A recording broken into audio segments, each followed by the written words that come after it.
আজকে আমার নতুন প্রজন্ম জানে না 1947-এর 20 জুন কি।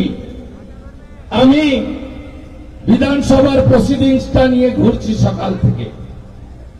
আমার যুবক যুবতীদের, ছাত্রছাত্রীদের, নবপ্রজন্ম 18 থেকে 35 তাদেরকে বলার জন্য যে সেদিন পশ্চিমবঙ্গ আইনসভাতে একটা প্রস্তাব এসেছিল, তার কারণ মুসলিম লীগের যিনি প্রতিষ্ঠাতা নেতা মোহাম্মদ আলী জিন্নাহ, তিনি ব্রিটিশদেরকে বলেছিলেন যে আমার অবিভক্ত বাংলা চাই, আমি বিভক্ত বাংলা নেব না, কলকাতা আমাকে দিতে হবে।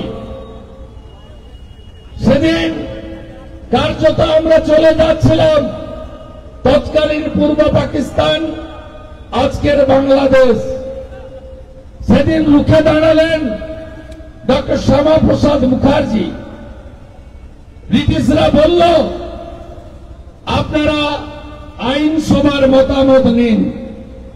আইনসভা মানে আজকের যে বিধানসভার আমি বিরোধী দলনেতা বা লক্ষণগড়েই অজয় পোদ্দার, অগ্নিমিত্রা পাল যে বিধানসভার সদস্য বা সদস্যা, সারাদিন আলোচনা হলো, শেষে ভোট হলো পাকিস্তানে যাব না ভারতে যাব।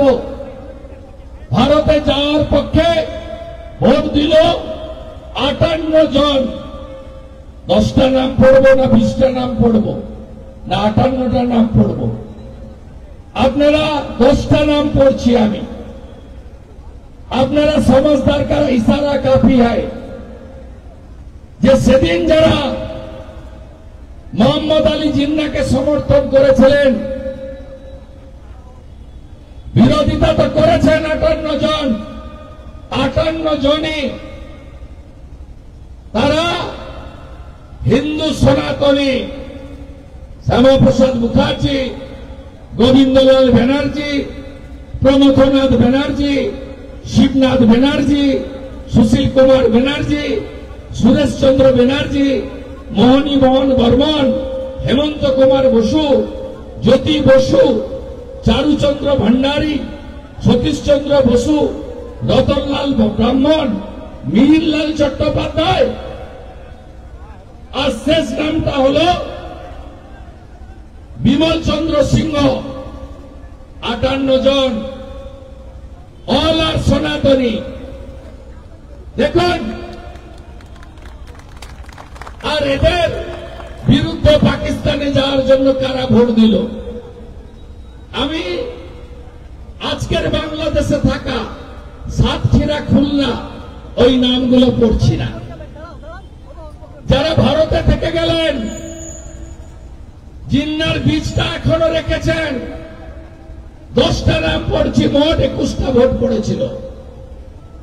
AFM আব্দুর রহমান, উত্তর পূর্ব 24 পরগনা, তখন উত্তর দক্ষিণ হয়নি।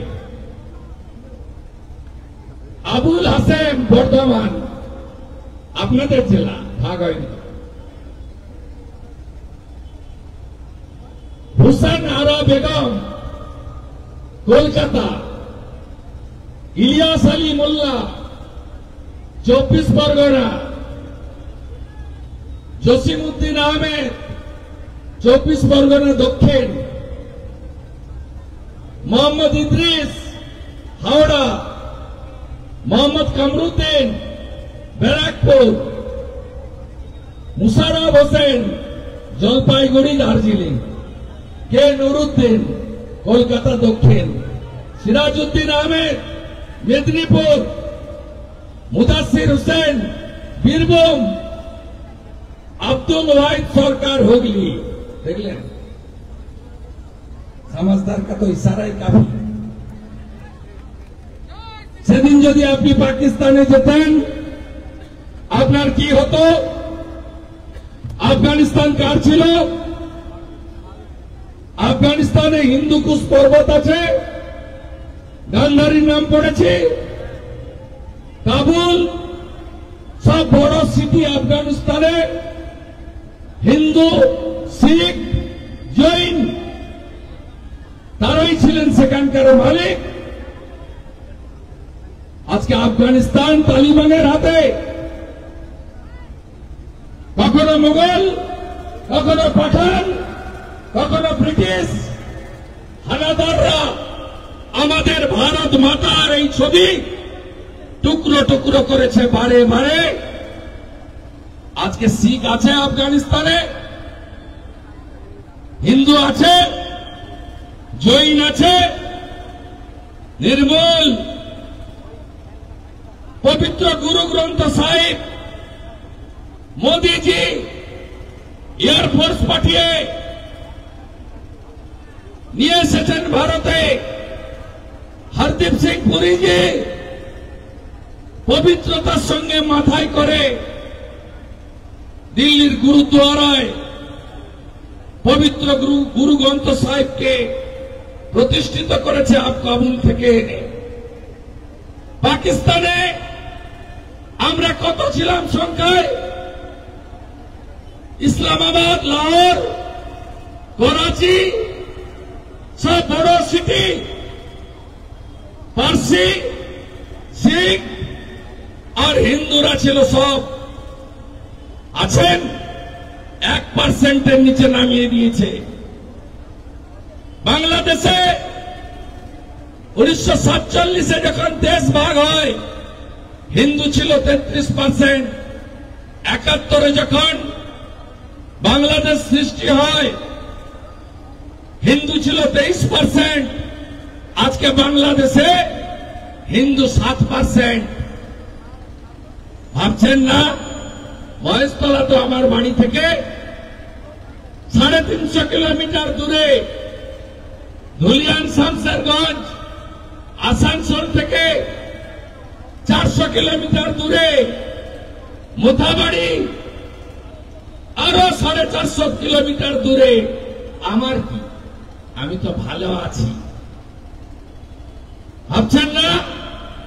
1951 প্রথম সেন্সাস পশ্চিমবঙ্গে হিন্দু জনসংখ্যা 85। লাস্ট সেন্সাস 2011 পশ্চিমবঙ্গে হিন্দু জনসংখ্যা 72। আর এই যে সেন্সাস 27 সালে শুরু হচ্ছে, আজকে বলে গেলাম হিন্দু জনসংখ্যা 65% নেমে গেছে। আর একটু বাকি। আসানসোল তো দখল করে ফেলেছে ইমতিয়াজ আর নান্নেরা মুন্নারা। আর একটু বাকি, আর একটু বাকি। 50%-এর নিচে আপনি নেমে যাবেন। এই কমিউনিস্ট পার্টি মার্ক্সবাদীদের যে মিছিল বেরোয় না, পাকিস্তানকে জল বন্ধ করলে কেন মোদীজি জবাব দাও, যুদ্ধ নয় শান্তি চাই বলে আমরা ধর্ম নিরপেক্ষ, আমরা সেকুলার।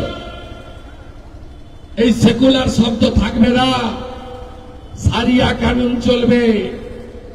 যা আফগানিস্তানে, পাকিস্তানে, বাংলাদেশে চলছে বন্ধু। আপনি ভাগ হন আরো। কেউ ব্রাহ্মণ, কেউ ক্ষত্রিয়, কেউ বৈশ্য, কেউ শূদ্র। ভাগ হন আরো।